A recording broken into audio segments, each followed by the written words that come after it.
Hyderabad is extremely charming. Hyderabad is beautiful. Rajnikant calls it New York now. It's all good. It also gives me sometimes once in a while a full ego massage. That we've contributed a little bit to this beautiful story, beautiful city as well.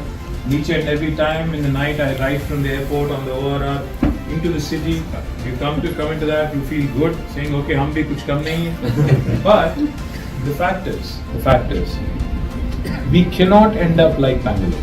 Since yesterday till now, in New York, and now here in DC, and tomorrow in Houston, again in Boston, Henderson, wherever we go, the one narrative that's common, it's ringing in our ears over and over.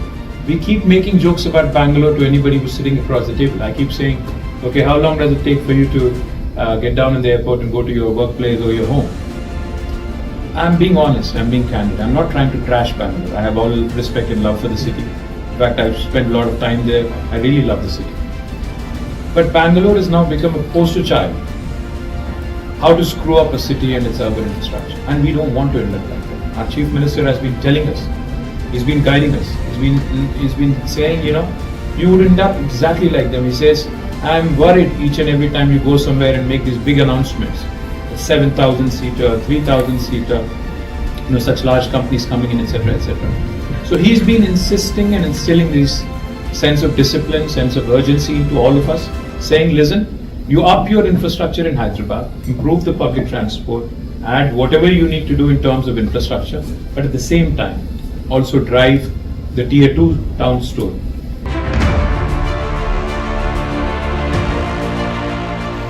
Exchanging MOUs and keeping a picture will be meaningless unless it translates into action. We've seen enough of those summits in Gujarat and elsewhere where lakhs of crores of rupees are announced. But how much of it actually materializes? Nobody knows. So I would rather have one company, even if you're serious, to come, invest, work with us. We'll help you find the right kind of talent.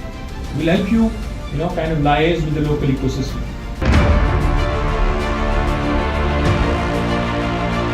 Please don't sign an MOU for the sake of it, for a photo op. Please don't do it. It will be a huge insult to you and me. Don't do that. If you're not serious, don't do it. Because only if you're serious, only if you're actually having that in your heart to give something back to your hometown or to your homeland, please do. Otherwise, don't. The last thing I'll tell you, I get this question all the time. Once we start announcing a center somewhere, the first question comes from some remote location like Gadwal or Alampur or Sirsila even, saying, hey, listen, what happened to us? How come you don't have IT hub here? How come you don't have IT center here? The day is not far, guys, when India will also have high-speed rail connectivity, trains running at 200, 250 kilometers per hour.